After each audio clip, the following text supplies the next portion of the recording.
안녕하세요. 윤호튜브 MC 지은입니다. 안녕하세요. 윤호성형외과 대표원장 김신영입니다. 성형수술을 앞두고 많은 환자분께서 수술은 잘 될까, 아프진 않을까 등 많은 걱정을 하시는데요.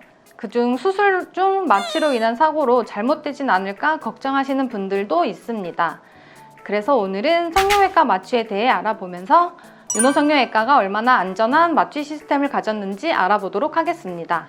원장님, 성형외과에선 주로 어떤 마취를 시행하나요? 성형외과뿐만 아니라 모든 외과 수술에서는 크게 세 가지, 국소 마취, 수연 마취, 전신 마취 세 가지로 나눠서 마취를 시행합니다.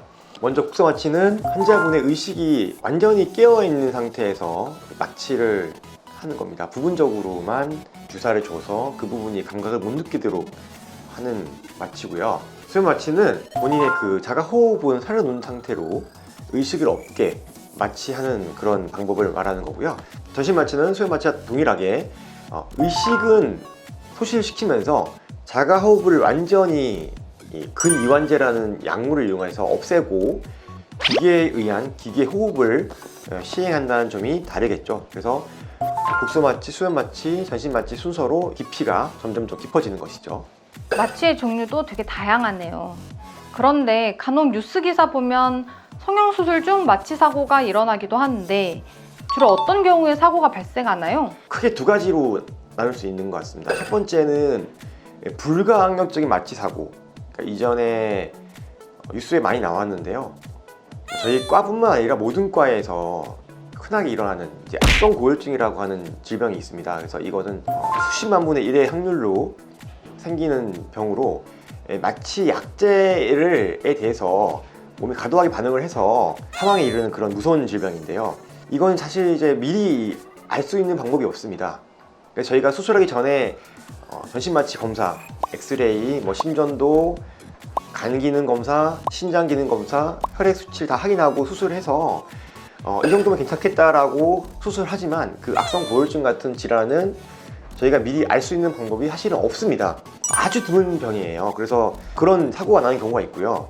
그게 아니라 이제 몸은 건강하신데, 상당히 건강하신데 수술 중에 마취 약물, 특히나 이제 수연 마취를 할 때 산소도 주고 저희가 모니터링을 잘 하면서 하지만 간혹 가다가 술을 못 하시는 분들 있잖아요. 술이 약하신 분들은 마취약도 상당히 강하게 반응하거든요. 그러니까 이럴 때 적절한 처치를 못하는 경우, 그러니까 의사가 빨리빨리 반응을 해서 숨을 쉬게 해주고 약을 끊고 약을 줄이고 기도를 확보하고 이런 안전을 위해서 마취과 선생님들을 같이 모시고 계시는 경우가 많아요. 상당히 많이 의지를 하고 저희가 약물에 대한 것도 조언을 하고 응급상황이 생기면 이제 그런 부분을 도움을 요청하는 경우가 많습니다. 윤호성형외과에 계시는 마취과 원장님들은 주로 어떤 일을 하고 계시나요? 네, 마취과 선생님들은 일단 수술하기 전에 검사, 심전도, 폐 검사, 혈액 검사를 통해서 혹시나 이제 다른 문제가 있는지 한번 검사를 해주시고요. 거기에 대해서 추가적으로 검사가 필요하면 검사를 또 시행하라고 하고 수술이 가능한지, 수술 중에는 환자의 바이탈 사인, 그러니까 혈압, 맥박, 체온, 산소 포화도, 그리고 숨을 잘 쉬시는지 이런 그 기도에 대해서 잘 관리를 해주시는 거죠. 그리고 수술이 끝난 다음에 환자의 상태가 또 괜찮은지, 혹시나 숨을 못 쉬는지 이런 여러 가지 것들을 또 관찰하시게 됩니다. 특히 제가 윤곽 수술을 하다 보니 윤곽 환자가 이제 혈압이 올라가면 피가 나기 때문에 혈압이 안 올라가게끔 좀 조절을 해주시거든요. 나온 다음에도. 그래서 수술 끝나고도 마취과 의사 역할은 항상 있고 그런 부분들을 저하고 이제 계속 회의를 하면서 체크를 하게 됩니다. 안전을 위한 마취 시스템은 어떤 게 있나요? 마취 기계도 좀 중요한 것 같습니다. 저희가 그래서 좀 오래된 기계를 사용하면 바이탈 사인이라고 하죠. 그게 좀 안 좋아진다고 이제 저희 마취과 선생님들이 말을 해서 옛날 걸 안 쓰려고 저희가 노력을 하고 있고요. 당연히 있어야 되는데 ETCO2라는 게 있습니다. ETCO2라고 하는 것은 저희가 숨을 내쉴 때 그 숨 안에 CO2, 그러니까 이산화탄소가 얼마나 들어가 있는지 평가하는 기계인데 상당히 중요한 부분이라서 저희가 그거를 갖고 있고요. 그리고 이제 저희가 기본적으로 갖고 있는 거는 심장 제세동기, 그리고 이제 정전이 생기더라도 전기가 공급될 수 있는 UPS라고 합니다. 무정전 정원 공급 장치가 있고요. 저희는 윤곽을 하다 보니 이제 이 윤곽이 턱이 부어서 기도가 막히는 경우에 이 목을 통해서 기도를 확보할 수 있는 방법이 있어요. 그래서 그거는 이제 윤상갑상절개술이라고 해서 키트를 가지고 있습니다. 그걸 통해서 응급 상황이 생겼을 때 저희가 대처를 하고 있습니다. 아까 말씀하신 악성 고열증에 대비한 치료제도 구비되어 있다고 들었어요. 네, 그 악성 고열증의 유일한 치료제인 단트롤렌이라는 약이 있습니다. 이제 이 약이 있어야지만 좀 치료가 가능하고요. 워낙에 악성 고열증이 사망률이 높은 질환이기 때문에 지금은 대부분의 성형외과 병원에 다 있습니다. 그러니까 그 부분은 걱정하지 않으셔도 됩니다. 그리고 요즘 미디어에서 수면 마취 후에 헛소리를 했지만 기억 못한다 그러면서 이런 에피소드가 있잖아요.